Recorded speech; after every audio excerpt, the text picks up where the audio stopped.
Hello everybody, my name is Duh Mudkip, and I'm bringing you another episode of Sphinx and the Cursed Mummy. Right off the bat, I just want to apologize for it taking so long for me to get another video up. There were a few issues with my laptop I had to get fixed, and I finally got those fixed, so now we're back.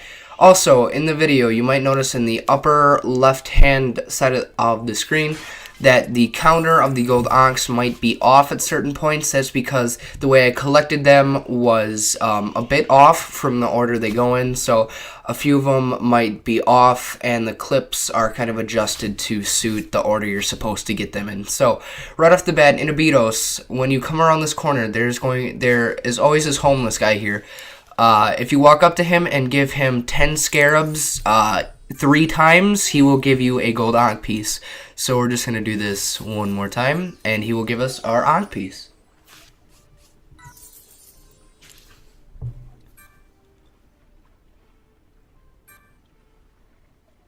Alright, so that is 2. The reason we already have one is because in the Lost Temple of Heliopolis, once we finish the little fighting sequence, we got one. But anyway, in Abydos, once you complete all the mummy chapters, you can do this a lot earlier than I'm doing it.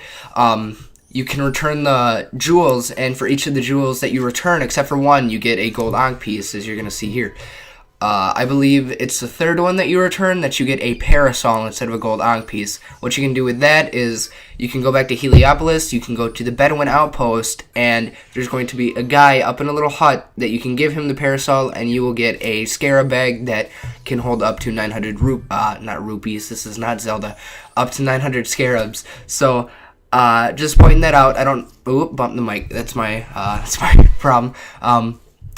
So, I don't know if I show you that. This is post-commentated, obviously, if you couldn't tell. But I don't know if I necessarily show you that in this video. If I don't, I'm just telling you. See, here's the parasol here. But I'm just telling you that's what you can do, and that's how you get it. So, just gonna collect the rest of these, and then we're gonna head off to find the rest. So, still got 2 more.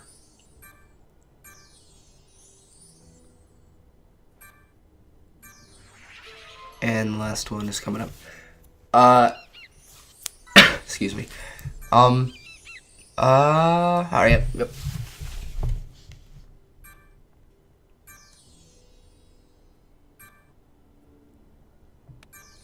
Alright, now that we got this, we are going to head to Heliopolis. These were the only few that were in Abydos. So now we can actually head off to Heliopolis. Alright, this is a bit confusing, but once you free these guys, you can actually choose separate plots on their land in order for them to dig up gold ankh pieces. That was one of them, and that gives you 1 gold ankh piece, and then this is the other one, and that gives you the second one. That went by a little fast. Hopefully you could keep up with that. If not, I apologize. But here is another one in Heliopolis, kind of off to the side of the farmer's hut is this boulder raised on wood. You just light it on fire, the boulder will drop, and it will reveal to you a gold ankh piece hidden in a pillar right over there. See? Alright, so we're just going to hop down and grab this. And that's going to give us another gold ankh piece.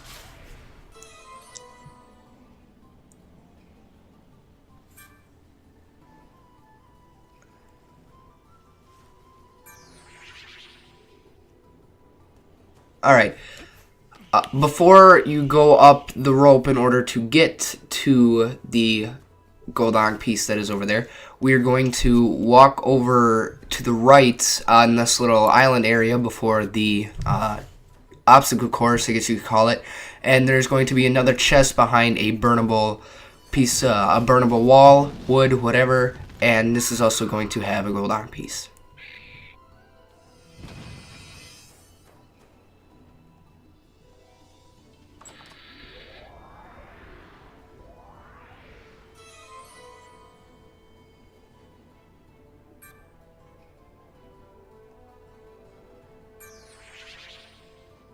Alright, So now that we got that, we can actually head back and go do this obstacle course. In order to get the Gold Ankh piece, I believe you have to finish this in 78 seconds or less. I don't really know, but this took me a few tries to do. I'm just showing you the time I actually ended up doing it. So this will be done quite fast. A few more things I want to state is I apologize if the audio sounds a little different than it has in the rest of the series. I'm actually using a different feature with my recording software than like recording and then doing live commentary and using Audacity. I'm not doing that right now. I'm actually doing a voiceover feature. I don't necessarily know how good it sounds right now, so I'm just going to hope for the best and hope it's not too different. So I want to apologize if the audio sounds different at all.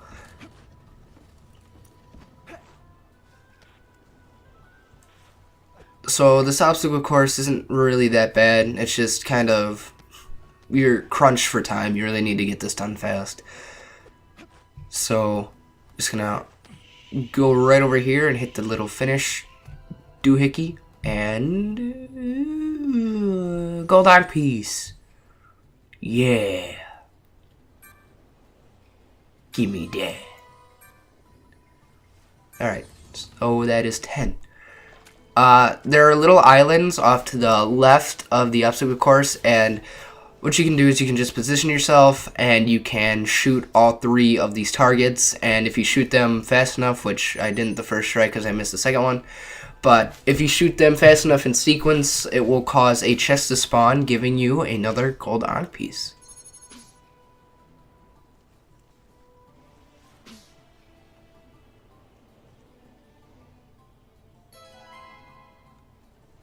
Lucky for me, I stood exactly where the chest was going to spawn, but on the wrong side.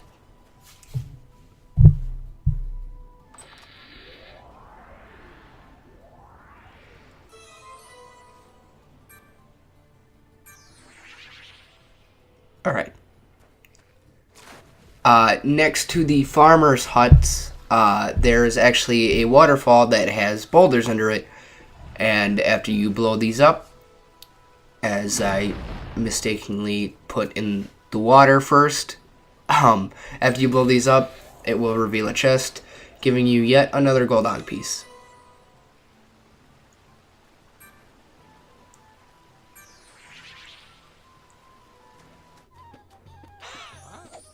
I believe South Beach is where we are. I don't necessarily know exactly. It's by Great Wall Entrance 3, I believe.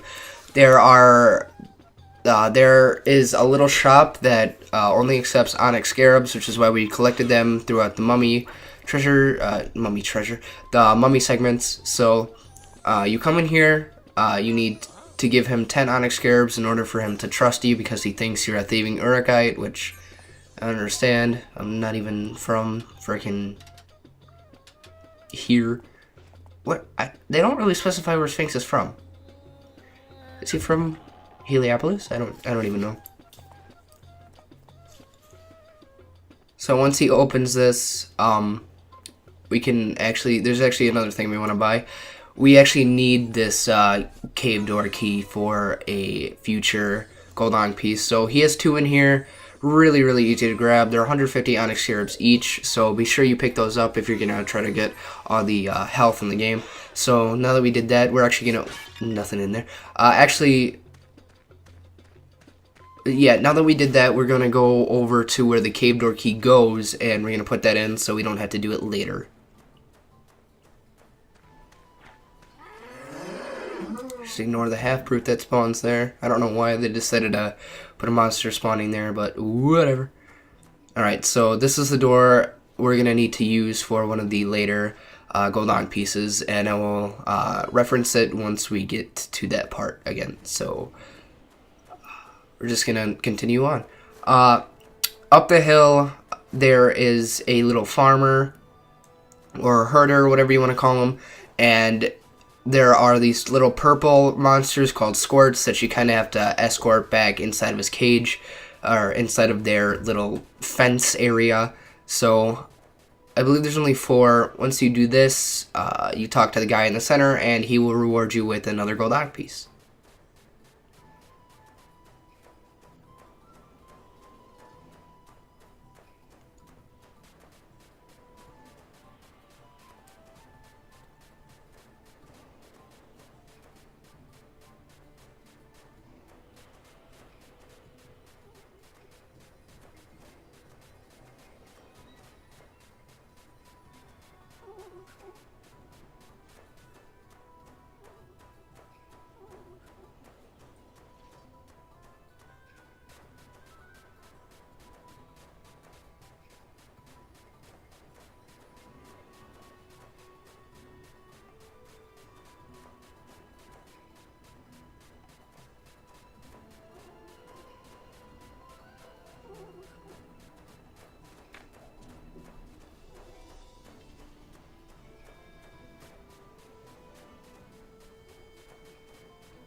Okay, once we get this last guy in, we can just talk to the dude in the center, and he will give us our Gold Ankh piece.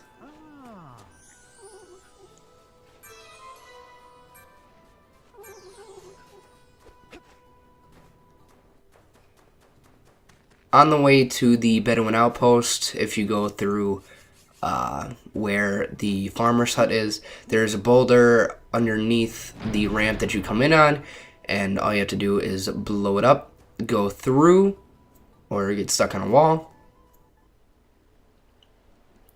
There's a chest on a ledge out here that, of course, will give you yet another Gold Ankh piece.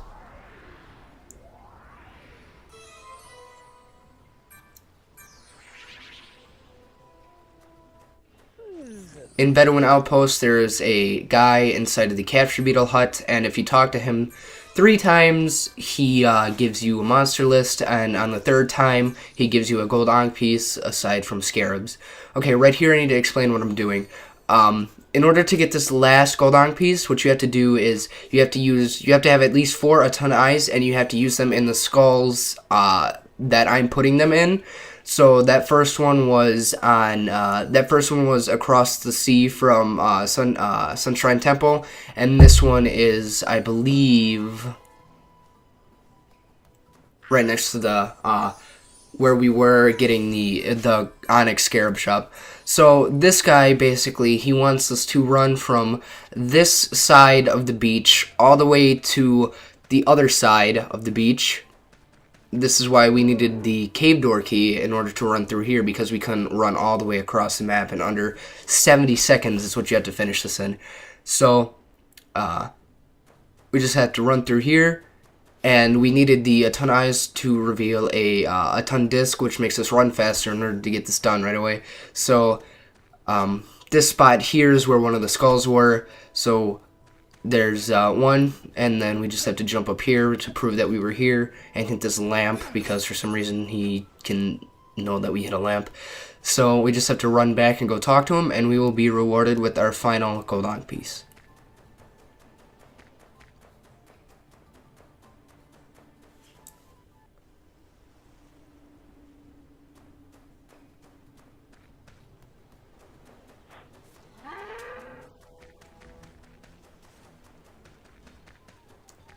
And this a ton disc right here is where the other skull was.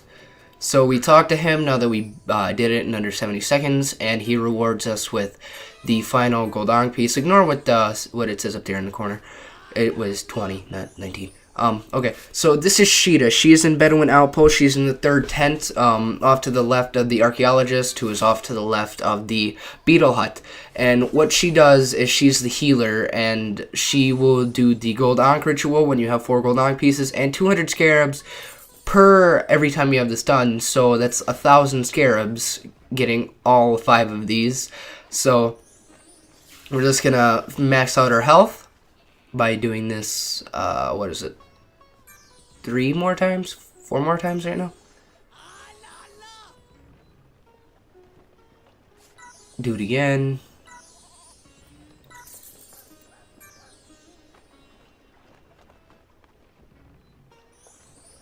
Oh, we still got 3 more times.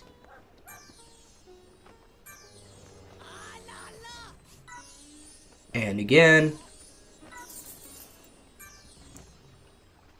This took a lot of scarab grinding. This was not a fun task to do.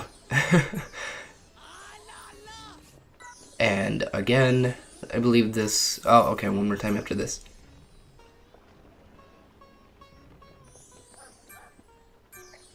And the last time. So, with that, you have the max amount of health that you can have in Sphinx and the Cursed Mummy. And I hope you guys enjoyed, and I hope this guide helped you a little bit. It could have been better, but, you know, I tried. So, in the next episode, we are... I was very excited to finally be done, so I decided to celebrate a little bit. So, yes, in the next episode, we are going to be taking on the final boss of the game. So, until then, I will see you guys in the next one. Bye-bye.